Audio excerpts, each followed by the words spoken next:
Good evening, I'm Brian, aka Pikachu clone, and throughout pretty much my whole life, I've been a fan of Pokemon. Now, if you were to ask me at different points in time just how much I enjoy Pokemon, my answers are sure to vary. As a kid around the ages of 4 to 11, I loved both the games and the anime, but through my teenhood, I started to slowly lose interest in Pokemon as a whole. I was fortunate enough to have went to a school where my classmates wouldn't make fun of me for liking Pokemon.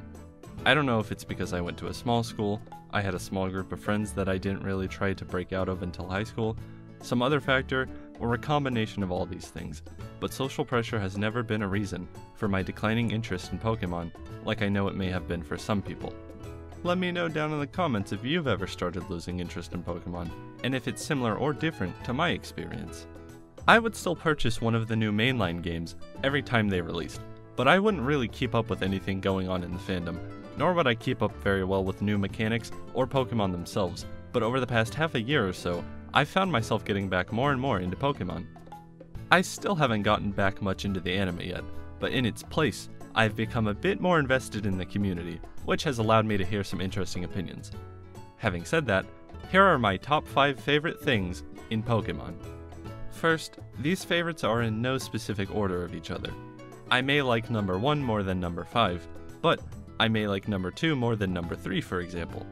Also, if at any point in this video you find you're enjoying yourself, leave a like and/or subscribe for more Pokemon content in the future.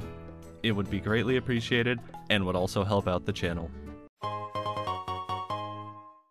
A good amount of my opinions on Pokemon are probably going to be controversial, but before you click away, hear me out. I'm not here to convince you that my opinions are good ones, and I'm definitely not here to change your mind on any of your own opinions. Not everyone has to see eye to eye, and that's perfectly fine. Life would be less interesting without discussion and debate. Having grown up with 2D Pokemon games, as I'm sure most of you also did, I'd been longing for the day I would get to see some of my favorite Pokemon in a more realistic 3D realm, where their personalities, abilities, and power could really shine. In this transition, not all Pokemon got equal treatment, as I'm sure Pokemon like Marshtomp and Typhlosion have made you all aware. But there are a good amount of Pokemon and aspects as a whole that I think only benefited from this jump. Take Torchic for example.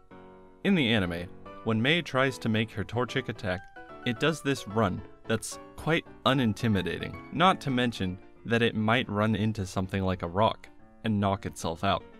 This is replicated great in the games when Torchic uses a physical move.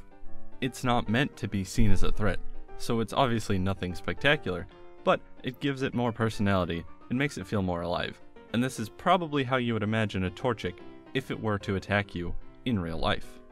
Death animations also get an upgrade, so it no longer just seems like your Pokemon is literally going 6 feet under when it faints, and most moves have gotten at least a little more flair added to them. In many circumstances, Pokemon's transition to 3D has made battles and scenes feel more lively. Okay, so while I don't think all regional forms are great— oh, Persian, what did Alola do to you? I'd say there's a decent amount of Pokemon that just become more interesting, more fun, and even more viable just from having a regional form.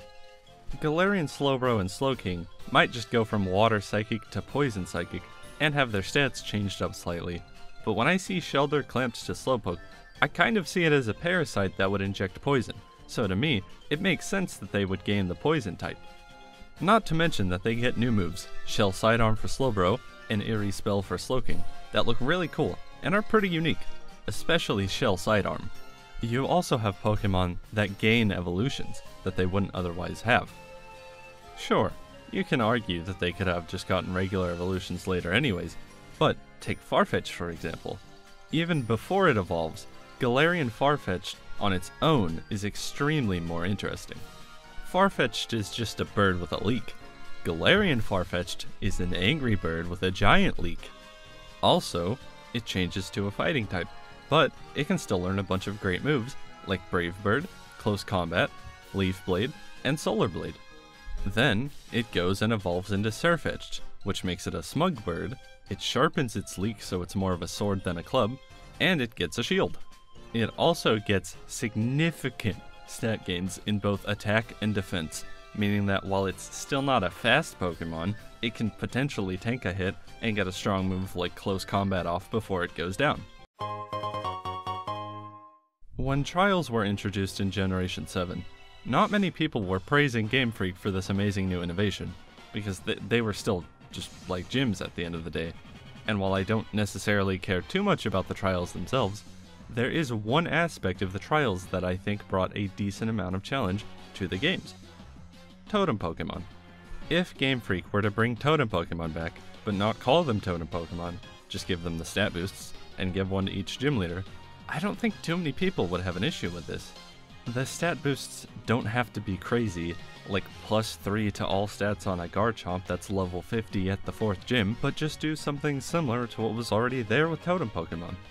If I were to offer a solution, potentially, the gym leaders could all have 3 Pokemon minimum, and when they have just 2 Pokemon left, something new could happen that has the battlefield change, and the gym battle goes from 1-on-1 to 2-on-2, with one of the gym leader's final Pokemon having stat boosts from the changes on the field. Or it could just be something simple like the gym leader's final Pokemon having stat boosts for the sake of challenge, but it stays a 1-on-1 battle. Yes, Light Ball Pikachu does just mean a Pikachu holding a Light Ball. Give a Pikachu a Light Ball, and it doubles its attack and special attack stats. Pikachu is still very squishy, and there are plenty of Pokemon that outspeed Pikachu. Call me basic, but Pikachu is one of my favorite Pokemon, and has been one of my favorites since I got into the Pokemon franchise. By giving a Light Ball to a Pikachu, it makes Pikachu go from honestly pretty much trash to a decently good Pokemon. Sure, you can just evolve it into Raichu, because Raichu is objectively better, plus Alolan Raichu can learn more moves since it becomes part psychic, but how can you say no to this face? What do I mean by Mega Moves? Things like Z moves and G-Max moves.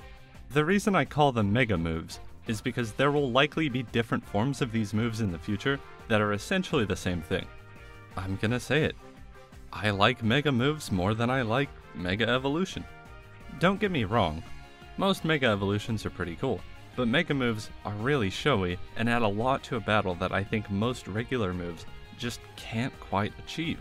Especially Pokemon-specific Mega Moves, like Pikachu's G-Max Volt Crash, Pikachu's Catastropika Z move, Charizard's G-Max Wild Flare, and plenty more.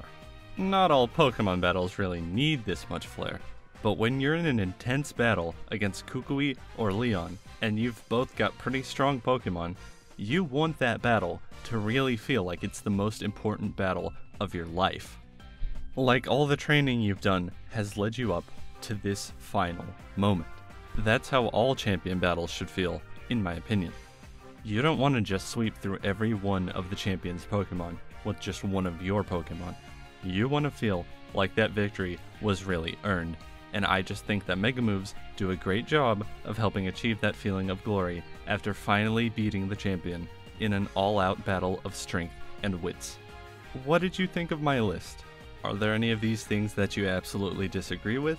Are you one of the people who agree with some of my more controversial opinions? Let me know down in the comments, and if you enjoyed this video, leave a like and subscribe to help out the channel.